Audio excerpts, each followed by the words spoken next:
So every year I tend to set a theme for my life as a general, so not just business but as a whole, the kind of themes that I want to focus on. And in 2014 I started doing this, and that was my year of authenticity.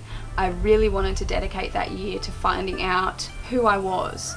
So that was a really powerful thing to do. The last couple of years have been focused on business growth mostly. This year especially, 2016, my theme was kind of overcoming a lot of my fears. I didn't really talk about that, but I really wanted to get out of my comfort zone, and I wanted to push myself a lot further than I previously had in other years. So I made sure that every time I was scared of doing something, I would just go fuck it and do it. In 2017, I've decided to make the whole theme for my year spirituality and getting far more in depth with the spiritual side of life. It's something that I have been extremely interested in my whole life. It's something that I haven't talked about much, and the reason why I've realized is because I haven't necessarily been surrounded by other people who were very spiritual, so it's something that I haven't been able to talk openly about with people. But every time I come across someone who's maybe like a psychic reader or a tarot reader, or someone that's just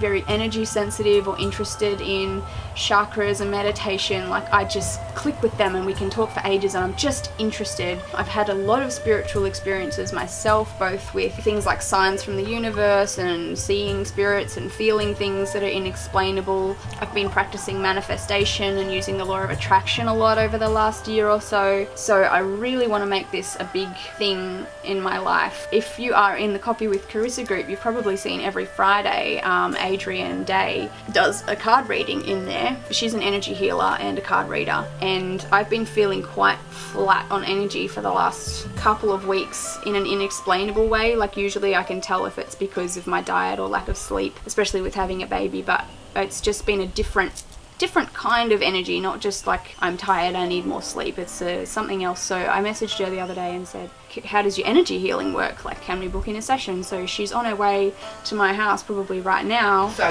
what I need you to do is try and lay back and relax. Okay, so what's going to happen is I'm going to go in and play with your energy, basically. Try and find out where your energy blockages are and move them.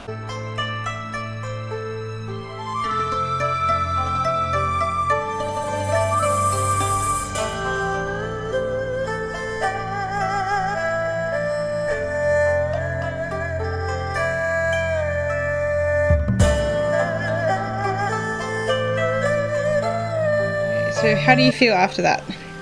I feel really light.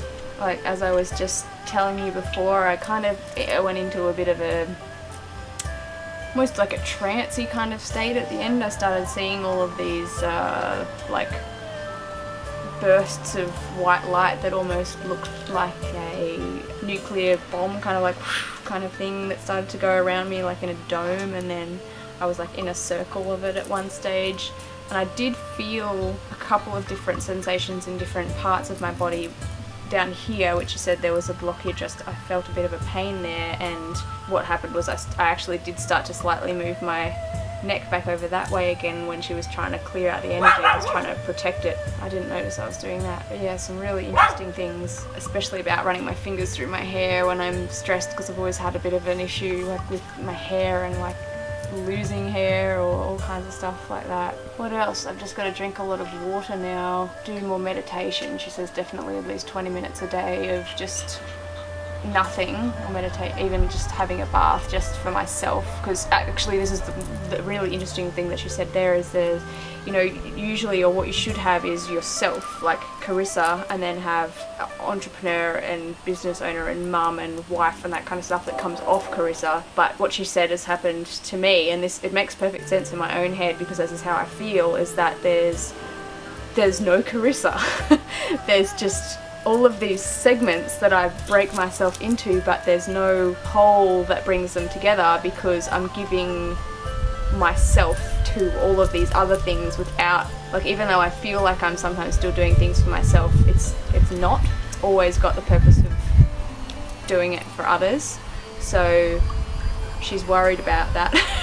I'm a little worried about that too. So I think really have to start like at least maybe even just having a half an hour bath every night before bed or something, just to really sit and think. And I also need a hobby that's something completely unrelated to work, and that's, she said, should be quite technical or quite detail oriented, so that I can really lose myself in it. So I do love to paint and draw, I just haven't done it for a long time, so I think I'll try and start getting back into that. I used to really love the detailed stuff. And I should need to get some hematite crystals for my work areas to keep the energies out, and put one in every corner. Yeah, I'm excited to see how it goes, but I feel super chill right now. You look chilled. Yeah.